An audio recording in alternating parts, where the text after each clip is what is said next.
ദിവസം ഉണ്ടല്ലോ എന്നേ മേളിൽ നിന്ന് അലക്കിയ തുണിയൊക്കെ പിറകിക്കൊണ്ട് റൂമിലോട്ട് വരുവാണേ. അപ്പോൾ നമ്മുടെ റൂമിൻ്റെ തൊട്ടടുത്തുള്ള റൂമിലെ ഒരു അമ്മ വന്നിട്ട് ബാരിഷ് ആകെയാന്ന് ചോദിച്ചു.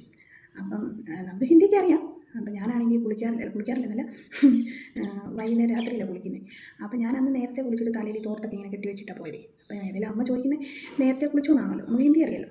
അപ്പോൾ ഞാൻ പറഞ്ഞു എന്ന് പറയും. ഞാൻ നോക്കിയപ്പോൾ നിന്ന് ഇപ്പോൾ അമ്മ ഇതിനെ നീര് പഠിച്ചോളൂ 4 കാലം പഠിച്ചിട്ട് മേളോട്ട് ഒറ്റ ഓട്ടം. ഇതിനെ പെട്ടെന്ന് നമുക്ക് വട്ടമില്ലായോ എന്ന് ഓർത്തിട്ട് പിന്നെ നിലാട്ടെ നോക്കിയിട്ട് ഞാനങ്ങ് റൂമിലോട്ട് പോയി.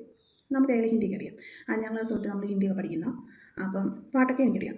ഈ കിരസീലിയിലായ അച്ച് ബാസാർ സേ പാലമ്പി ചൂസ് കർ ഖായി എനിക്ക് പാട്ടൊക്കെ അറിയാം. ഇന്നലെ എന്തോ ഒരു പന്തികേറ് പോലെ തോന്നിയായിരുന്നു. പിന്നെ ഞാൻ ഹസ്ബൻഡുണ്ടല്ലോ ഓഫീസിൽ നിന്ന് വന്നപ്പോൾ ഞാൻ ചോദിച്ചു, ഹസ്ബൻഡിന് ഹിന്ദി അറിയാമോന്ന് അറിയണമല്ലോ. അപ്പം ഞാൻ ചോദിച്ചു, അതെ ഈ ബാരിഷ് ആകെയാന്ന് പറഞ്ഞാൽ അന്നേരം പറഞ്ഞു മഴ പെയ്യുന്നുണ്ടോയെന്നാണേ.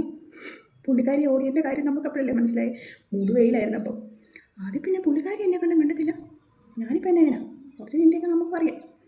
പിന്നെ പുള്ളിക്കാരി ഈ മഴയെന്ന് കേട്ടപ്പോഴേ വെട്ടി വിളിച്ച് ഓടിയപ്പോഴത്തേനും വീണ് കാലോ കയ്യോ കണ്ടൊക്കെ ഓടിഞ്ഞു. അതാ എന്നോട് മിണ്ടാത്ത. ഞാൻ ഇങ്ങനെ പിന്നെ കുറച്ച് നാൾ കഴിഞ്ഞപ്പോൾ ഹസ്ബൻഡിൻ്റെ ഓഫീസിൽ ഇങ്ങോട്ട് ഷിഫ്റ്റ് ചെയ്തേ. അപ്പം ഞങ്ങളിപ്പോൾ ഇങ്ങോട്ട് പോകുന്നു. അതുകൊണ്ട് അവർ രക്ഷപ്പെട്ടു.